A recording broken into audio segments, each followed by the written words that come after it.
We're here on this special day. Our hearts are full of pleasure. A day that brings the two of you close together. We're gathered here to celebrate a moment you'll always treasure. We ask Allah to make your love last forever. Let's raise our hands and make dua like the Prophet taught us. And with one voice, let's all say,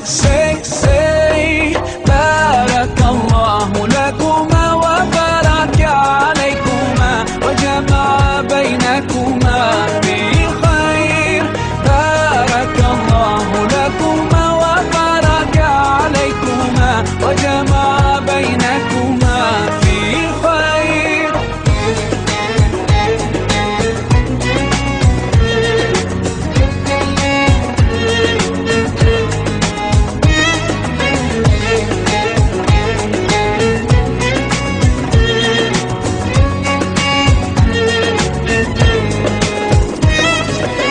From now you'll share all your joys. Through hardships support each other.